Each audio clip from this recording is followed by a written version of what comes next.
Good afternoon and welcome to my channel. You probably know the score by now, but for those of you who haven't visited much, I write stories, usually 1,000 words long, based on 5 random words, which are given to me by an online text generator. And today those words are, and the story that I have written based on those words is called The Elsewhere Corporation. Jake Solomon dragged himself, bleeding, up 6 flights to reach the offices of the Elsewhere Corporation, already regretful. This must be a scam. The stairwell was grubby, bulbs out on several landings. There was no lift. He'd passed boarded-up doors, and the only other business indicated by a plaque reading Tornado Cleaners. The raised voices and violent chaos issuing from behind that door suggested that cleaning was the last thing going on. Jake hauled himself onto the top landing and walked to the end, where a discreet sign read Elsewhere Corporation. When he pressed the buzzer, a tiny needle inserted itself into his finger, and Jake collapsed upon the broken tiles. He awoke to find himself on a hospital bed, apparently in some sort of meditation retreat. Soft pastel furnishings. Jake raised himself to his elbows, wincing at the pain from his bruised ribs. His wounds appeared to have been cleaned and bandaged. He lay back down, perhaps just a few more minutes' rest. "Good evening, Mr. Solomon. Welcome."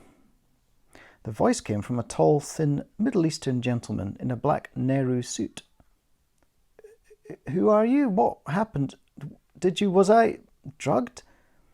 "A precaution," the tall stranger said with a slight smile. "You looked unhinged. We had to do more background checks. We needed time. You needed to rest." "How long have I been out?" "4 hours. I see you made yourself some very powerful enemies. You killed Natalie Sebastian." "He was trying to strangle me. He lost his footing." The stranger, who still hadn't introduced himself, waved off Jake's explanations. "We know everything. His father will be looking for you. Victor Sebastian is legendary." Jake couldn't help but laugh, which made his ribs ache.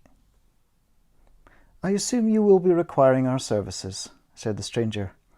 Jake nodded. "Remind me of the cost?" Now it was the stranger's turn to laugh. "Mr. Solomon, it will cost you everything." Leaving half an hour later, having signed his agreement and accepted the envelope containing pills and contracts to sign, Jake hesitated outside Tornado Cleaners, hearing sobbing from within.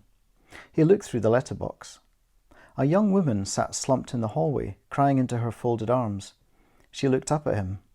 She was probably around 25 years old and Indian in origin. "Go away!" she shouted. Jake sensed that he should not. He turned the door handle. To his surprise, it was open. Sanchita, the owner of Tornado Cleaners, did nothing to stop him as he entered the ruined apartment and waded through the detritus to help her up. An hour and several strong cups of chai later, Jake realized he would have to take her with him. "You brought a +1, said the stranger, as his minions buzzed around them both, setting the dials and counters, ensuring the superheated plasma was secure in its magnetic cradle. "I never waste a twofer," said Jake. It had previously been explained to him that refugees generally travelled in pairs. Alone, the transition was unbearable, leaving behind absolutely everything you knew. Jake hadn't had anyone to take until now. Sanchita was an only child of deceased parents, unmarried and, like him, in mortal danger. "This is safe?" she asked, trusting the stranger more than Jake. "Your creditors will never find you." "I don't owe them a penny," Sanchita objected. "Whatever you say, Miss Narges," the stranger concurred. "Now lie back and relax." They did as they were told. Assets liquidated, every penny signed over to the corporation.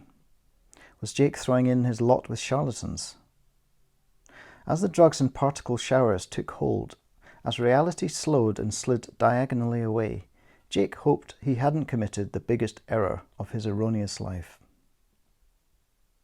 Running, holding hands, and laughing. Then, coming to rest, baffled and wondering what on earth was going on.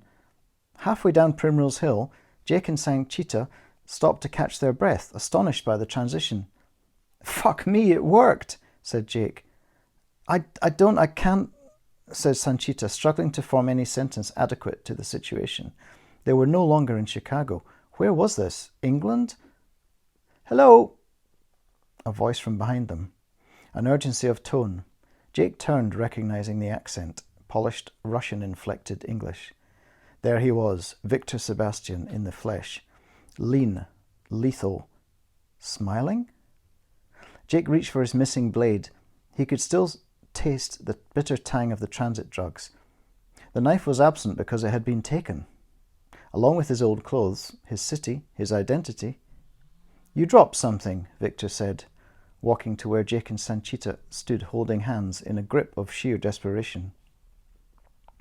The 60-something Russian mob boss held out a slim wallet.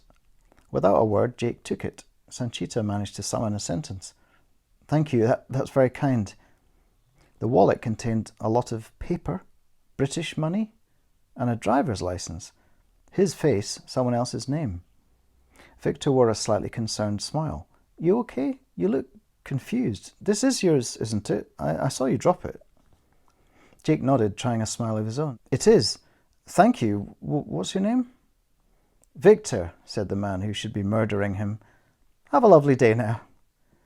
Then Jake's nemesis wandered away, calling to a small dog that galumphed after him.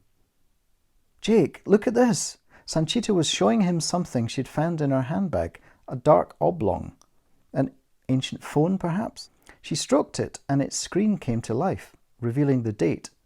Today's date. They did it, Jake realized. They had been transitioned, not to the past or future, not to another country, well, not simply that. They were elsewhere. Sanchita laughed delightedly, spontaneously hugging Jake. "What shall we do first?" she said, breaking away awkwardly.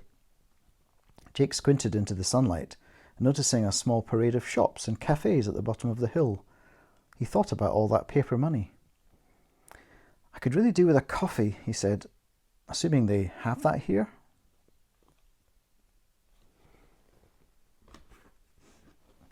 The end. I never quite know how to end these, how to indicate that the story is over. Maybe I should just do a sort of weird gesture. But yes, so that's the story. I hope you enjoyed that.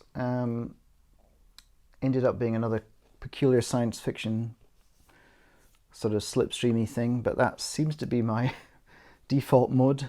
Anyway, if you enjoyed it, I would love if you could subscribe or share or watch another story. Come back and see the channel some other time, and I will see you again soon. Thank you.